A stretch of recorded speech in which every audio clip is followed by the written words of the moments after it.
like her back will hurt and then she'll go and then it'll feel better. So I don't know. I don't know.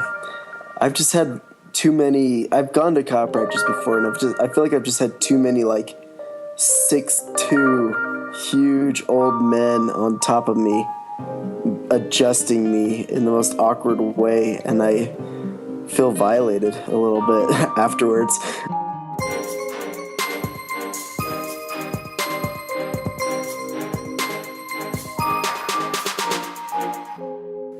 Welcome to the Web of Tomorrow. We're your hosts. I'm Adam Harris. And I'm Riley Carrasquillo. So we're talking about JSON and Firebase. Okay, so let's talk about what JSON is. Okay, yeah, go ahead. It's just basically a data format, right? Mm-hmm. How familiar are you with XML? With XML? Yeah. So XML is a data format, but it's a little bit older and it's like tag based. It looks like HTML. It's like in the bracket notation that HTML's in. Right. Yeah. Gotcha. And then JSON was, and I've heard it pronounced both ways. I think I used to pronounce it Jason, like the name Jason. Oh, really? I've only ever heard it called JSON. Yeah, I think most people call it JSON. It was invented by Douglas Crockford, who wrote like JavaScript: The Good Parts. Yeah. And it's like basically just a really simple data format, and it's really flexible. It doesn't have like a lot of extra characters around the data. Like it's almost just pure data. And I think I heard that he regretted the name that he gave it because JSON stands for JavaScript Object Notation, because it's based off of JavaScript objects, but like the way JavaScript object literals work.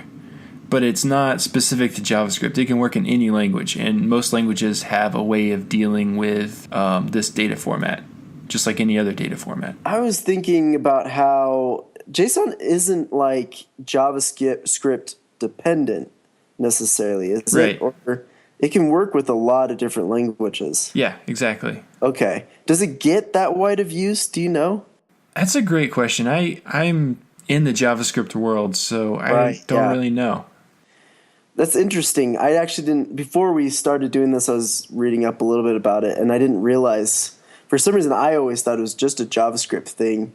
But I guess that's because my context is not very far-reaching, ultimately, or very experienced. But it's really interesting how simple it actually is.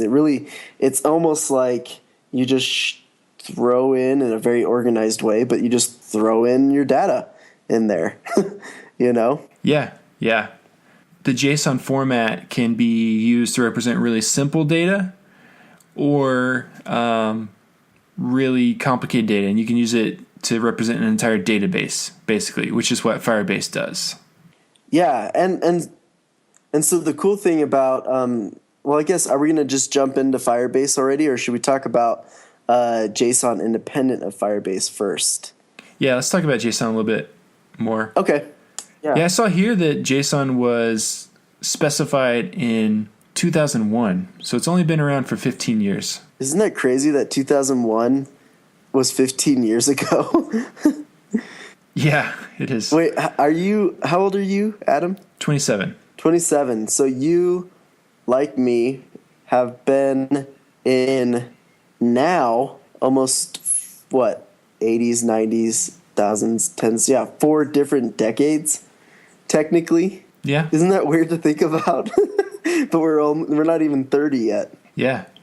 So it's I first started learning programming when I was like 12, and then JSON was invented when I was like 13. So at that time, everyone would have just been talking about XML. And here's something that goes along with JSON: Ajax, right? Ajax is a way to get data, and that's normally JSON data. But Ajax stands for asynchronous JavaScript and XML. Oh. But I've hardly ever used actual XML with Ajax, like maybe one time. It's almost always JSON. And so it's almost like people took Ajax and they're like, nah, the X stands for JSON. They just changed their minds all of a sudden. Because, I mean, Ajax uses a protocol called XML HTTP request or something like that. I don't know.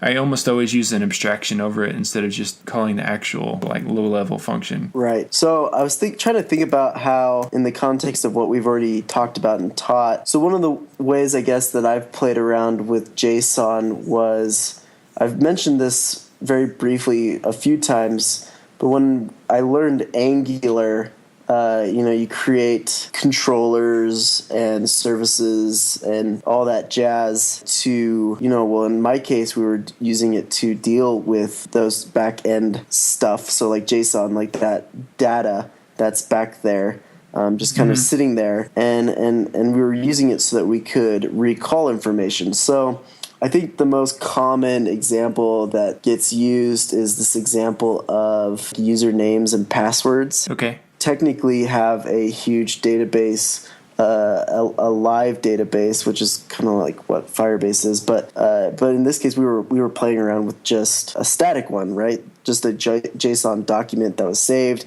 and already had stuff. And what we had to do was we had to create a Angular, I think it was a controller and service that could pull that information out and have some sort of action occur, So that could mean like logging in. So once we get that and it sees that it's there in my JSON database or JSON document, then you are given the okay and you can get in, which is kind of an authentication type process. Yeah, so typically you'd be getting that JSON data from a server, some backend code that's accepting a request and then giving you the data in a JSON format. Or it could be from an external third-party API, like from the Flickr API or Twitter API or something like that, and it gives you JSON data back. But yeah, I was just looking at the Flickr API, and it says the different request formats are REST, XML, or SOAP. And that's a different topic, but the response formats are XML, JSON, SOAP, some other ones. So yeah, typically what you'd use is called REST API, and it returns JSON data. Yeah, and have we talked about REST or what a REST I don't think API so. is? Do you want to go into a little bit of detail about that as well? Because that goes ultimately is a really good bridge between what we're talking about and Firebase. So I was just looking it up, and there's one component to REST that I don't think gets used a whole bunch, but there's different HTTP verbs, and you're probably familiar with maybe two of them, get and post. Mm-hmm. Yeah. There's also some more called put and delete. And so the way a REST API would work is if you're getting data, you would use a GET request. If you're like adding data to a database, you would use a put request. And if you're deleting data, you use a delete request. But typically, I've seen REST APIs use GET for everything. Yeah, and I guess ultimately REST is kind of like those guidelines of communicating with your data, I guess, with your code, between your code and your data, right? Or like actually doing those actions of retrieving that data based on these little HTTP verbs. Yeah, it's like it's a system of constraints of how to set up the way you communicate with the server. It's like it's not hard coded anywhere. It's just a system that it's a best practices. Ultimately, as you said, get and put are like your most common things, and then delete is fairly rare, especially since people tend to want to keep their data no matter what. Yeah, and a third-party API is not going to let you do that unless you're authenticated. And so what I was going to mention is, so when you start getting to that level, brings up, and I don't know if I'm kind of jumping the gun talking about this before we talk about Firebase, but when we've talked about like using Chrome developer tools, a big part of the usefulness of that is you can test like your connection and run tests on bugs. And one really common bug that you find today with data is your code talking to those APIs like they should? Is it getting that GET request through and getting what you want it to? And so there's an extension called Postman that is really nice for doing stuff like that. Yeah, that's a really good tool, and I think it's free. I use one that's actually a Mac app, and it's paid, but it's really nice, and it's called Paw. Paw. I've never heard of PAW. PAW. Yeah, it's really nice. I'm going to look at that. Just lets you make a saved set of requests, and you can make those requests and then see what it returns. We probably should start talking about Firebase and what it is exactly. Yeah, but real quick, if someone in the future is listening to this and they're looking for something like Postman or PAW, and maybe those aren't around anymore, the type of thing you're looking for is a REST client. Oh, perfect, Adam. Thank you. Okay, so let's talk about Firebase. So what is Firebase? It's like a third-party database that stores everything in a JSON representation. And the coolest thing about it, though, is that it's in real time. So you can know immediately anytime there's a change to that database, and you don't even have to ask Firebase. Because typically what happens is you say you've got a database out there. In order to find out when something changed in the database, you would have to poll it, POLL. And by polling, you would say, all right, well, maybe I'll check the database every 15 minutes and see if anything changed. Well, maybe that's not often enough. Maybe I need to check it every 30 seconds. And that's ridiculous to be checking something every few seconds and nothing's changed. What Firebase does is as soon as something changed, it just lets you know. So Firebase is a visual and physical almost representation. It's an app basically that deals with your data. So it's called a REST API, which is basically like an actual app, like with buttons that helps you deal with the live data that you have coming in and out of your application. Yeah, and another term that goes along with Firebase is NoSQL. Yeah, NoSQL. So explain that a little bit. Right, because typically a database is a relational database where everything's stored in tables, and then you've got keys between the tables to figure out how they all relate, and then you use a SQL language to query it.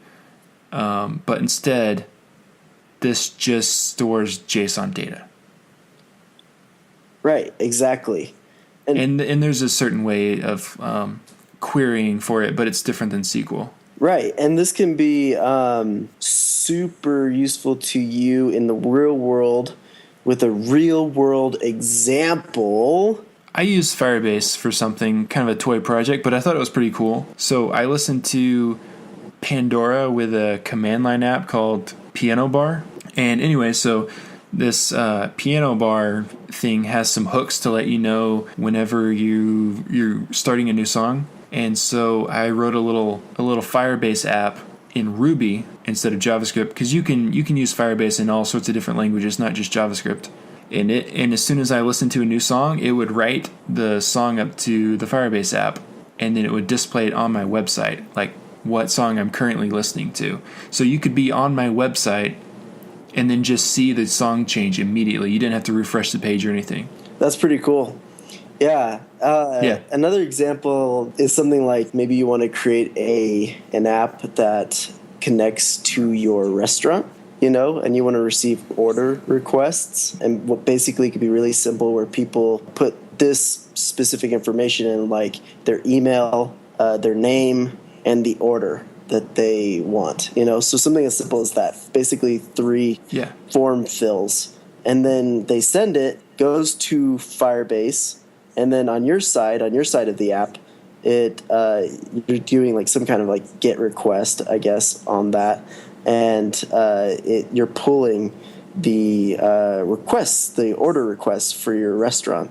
And I would clarify that a little bit, because it's not quite like you're pulling. You can do that. Like initially, you'll pull the data, but then after that, as soon as the data changes, or if there's new data, Firebase literally pushes it to you. So kind of like how push notifications work on your phone, right? Oh, right. Yeah, true. Apt description, Adam. Yeah. So yeah, I think that's about it. It's something that is super cool. Data is our world. Most apps are making use of data in some way now. Yeah, and it's free to try out. There's a limit on how much you can do on the free plan, but if you're just playing around with it, it's totally free. And little cool fact is Firebase is owned by Alphabet. Oh, right. Which is the holding company for Google.